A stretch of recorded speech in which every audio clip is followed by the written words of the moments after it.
बिस्मिल्लाहिर्रहमानिर्रहीम। अस्सलाम वालेकुम। कैसे हैं आप सब लोग? उम्मीद है कि सब बिल्कुल ठीक ठाक होंगे।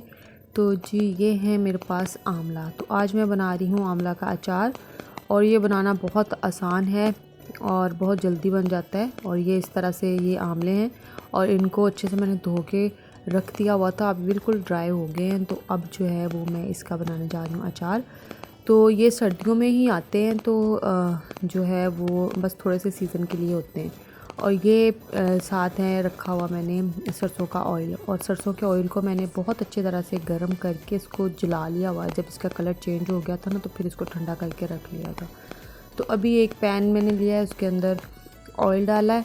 तो ऑयल डाल के इसको ऑयल को थोड़ा सा गर्म होने देंगे और फिर इसके अंदर जो है वो डाल देंगे आंवला। अब ये यहाँ पे ऑयल थोड़ा सा गर्म हो गया था, तो अब ये मैं सारे आंवले जो रखे हुए थे ना, इनको इसके अंदर डाल दूँगी।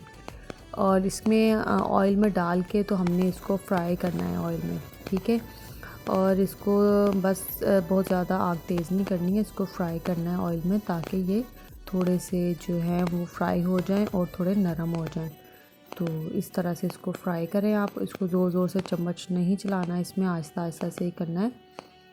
और इस तरह थोड़ा सा इसको फ्राई करने के बाद जो है ना, इसको फिर जो है वो कवर कर दें। कवर करके इसको तकरीबन 5 मिनट के लिए रख देंगे, ठीक है। तो इसको पहले थोड़ा सा फ्राई करें और यहाँ पे इसको फ्राई किए करके मैंने अब इसके ऊपर दे दिया है कवर, और इसको मैं सिर्फ 2-3 मिनट के लिए छोड़ दूँगी इसी तरह। तो अभी जो है वो इसको जो है 2 मिनट हो गए थे, तो अब इसको दोबारा से फ्राई करेंगे। और इसका देखिए थोड़ा सा ना कलर भी चेंज हो गया है और ये नरम भी हो गए हैं थोड़े से। तो इसको बस थोड़ा सा और फ्राई करना है और फिर इसके अंदर ऐड कर देंगे हम लोग मसाले। तो मसाले सिंपल से मसाले डाल रही हूँ। इसके अंदर डाला है नमक, और आधा चम्मच है चाय का, आधा चम्मच नमक है, और आधी चम्मच ये कुटी हुई लाल मिर्च है, और थोड़ी सी इसमें शामिल करेंगे हल्दी। और सब चीज़ों को फिर से मिक्स करके फ्राई कर लेंगे। आप चाहें तो इसके अंदर जो बाकी अचार के मसाले होते हैं ना, सौंफ हो गए, मेथी हो गई, या इस तरह की जो बाकी चीज़ें डालते हैं, कलवंजी वगैरह, वो भी आप डाल के इसको साथ भून लें।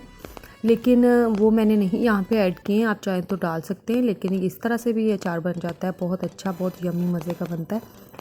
और ऑलरेडी मेरे पास था भी अचार, तो मैंने इसको उसके अंदर ऐड करना है। तो उसके अंदर सब मसाले पहले से ही हैं, तो इसलिए मैंने इसलिए नहीं इसमें ऐड किए हैं।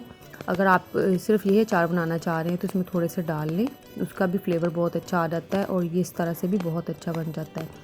और इसको अब थोड़ी देर से फिर दम पे रख देंगे, और फिर जो है इसको बस ये रेडी है। इसको सर्व करने के लिए निकाल लेंगे प्लेट में। और आप इसको जो है वो चाहें तो अभी भी यूज़ कर सकते हैं बनाने के फ़ौरन बाद, या चाहें तो आप इसको 3 दिन के बाद इसका वैसे सही टेस्ट आता है। तो जी ये देखें इसकी फ़ाइनल लुक, और कैसा लग रहा है मुझे कमेंट करके लाजमी बताइएगा। ये खाने में भी इसका टेस्ट बहुत अच्छा होता है और इसका सीज़न बिल्कुल थोड़ा सा होता है। तो आप लोग भी बनाएं इसको, बहुत सिंपल सी रेसिपी है, बहुत जल्दी बन जाता है। और जी ये थी मेरी छोटी सी वीडियो। आई होप कि आप लोगों को ये वीडियो अच्छी लगी होगी। अगर अच्छी लगी है तो लाइक लाजमी कर दिएगा और अपनी दुआओं में याद रखिएगा। अगली वीडियो तक के लिए मुझे इजाज़त दें। अपना बहुत सारा ख्याल रखिएगा। अल्लाह हाफिज़।